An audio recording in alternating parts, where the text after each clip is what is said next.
back to my YouTube channel, Day in the Life of Nima. It is December 10th, 2017, and I hope that you are all having a very beautiful day. This video is Lust versus Love, and I got inspired by this video from Pathos.com.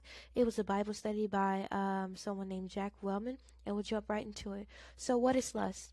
Lust is an emotion or feeling of intense desire in the body, and it can take nearly any form, such as lust for knowledge, for sex, or for power.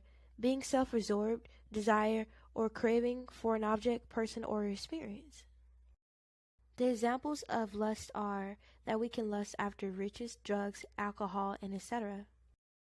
What is the definition of love? Love is displayed in 1 Corinthians 13, verses 4 through 7. Love is patient, love is kind. It does not envy. It does not boast. It is not proud. It does not dishonor others. It is not self-seeking. It is not easily angered. It keeps no records of wrong. Love does not delight in evil, but rejoices with the truth. It always protects, always trusts, always hopes, and always perseveres.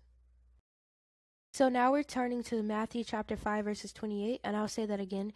Matthew chapter 5, verses 28, and in this verse, lusting is described. But I say to you that everyone who looks at a woman with lust for her has already committed adultery with her in his heart. Another example of lusting is displayed in Exodus chapter 20, verses 17, which is discussing coveting. Coveting is another form of lusting. Coveting is when we want someone else's possessions. Exodus chapter 20, verses 17. You should not covet your neighbor's house. You should not covet your neighbor's wife, or his male servant, or his female servant, or his ox, or his donkey, or anything that belongs to your neighbor. Lusting goes farther than looking at someone of the opposite sex or the same sex. It is coveting or wanting what you don't have. What can lust lead to, you might wonder? Now we're in 2 Samuel chapter 11, verse 2, and this chapter talks about how David let his lust get carried away. 2 Samuel chapter 11, verse 2, and in my Bible it's under the heading of Bathsheba, David's great sin. Verse 2.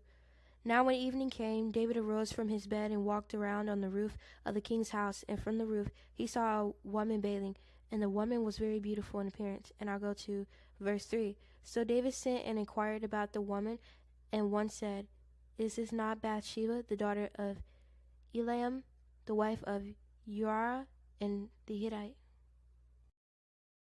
Since David was lusting after her, whatever he was producing within his spirit and his mind and his heart eventually came to pass in the physical aspect.